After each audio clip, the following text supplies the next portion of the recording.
ইদানিং কানে খুব বেশি শুনে যাচ্ছি জানেন, কোনো সমস্যা ছাড়াই ওই সমস্যায় পড়ে গেছি। কেউ যদি বলে হাস, কানে শুনি আমি বাস। এমনকি প্রেমিকা আমার রাতে বলল আই লাভ ইউ, আমি শুনলাম আমরা পালাবো।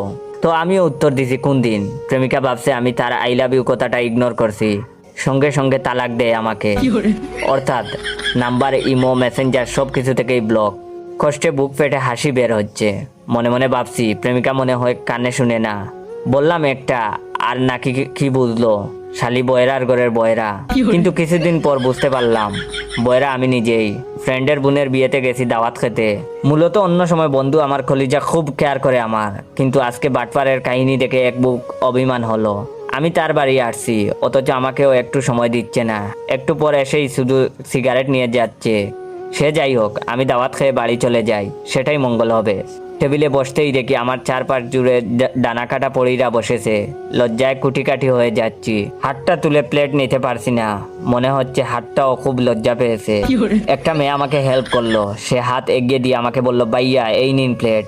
মেয়েটির মুখে বাইয়া ডাক শুনে অভিমান হলো। তবে তাতে কি, চাচি দেখি সবসময় তার স্বামীকে বাইয়া বলে ডাকে।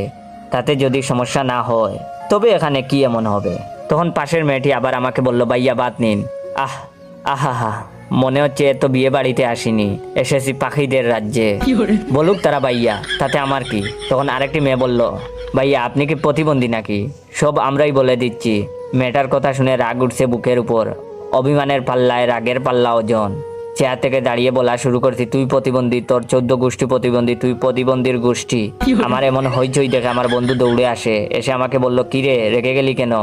আমি উত্তর দেওয়ার আগেই সে মেয়েটি কান্না করতে করতে বলল ভাইয়া আমি উনাকে বলছি আপনি কি এখানকার প্রতিবেশী, কিছু বলুন। সব তো আমরাই বলে যাচ্ছি। আর এইটা বলায় উনি আমাকে কতগুলো গালি মেরে দিল। মেয়েটার কথা শুনে বুঝলাম এখানে মেয়ে পটানো তো দূরে থাক, খাবারটাও খেতে পারবো না। নিজে নিজে একটা মুড বাড়িয়ে বাপ দেখে চলে এলাম। নিশ্চয়ই অনেকে ভাবছে কোথা থেকে আসে এসব পাগল ছাগল।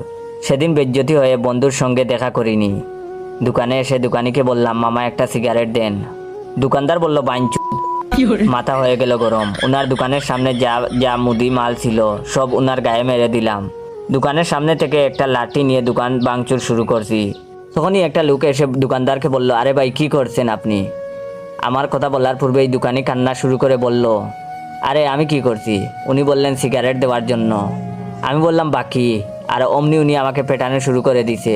তখন কয়েকটা থাপ্পড় আর লাথি খেয়ে বাসায় ফিরলাম, সাথে 3000 জরিমানা দিতে হয়েছে। এটা হচ্ছে ভিডিওর প্রথম পার্ট। দ্বিতীয় পার্ট দেখতে চাইলে অবশ্যই আমার এই ভিডিওটা আপনার 15 জন বন্ধুকে শেয়ার করে দিবেন। আর অবশ্যই এই ভিডিওতে 30,000 লাইক কমপ্লিট করে দিবেন, তখনই দ্বিতীয় পার্ট দেব। ধন্যবাদ।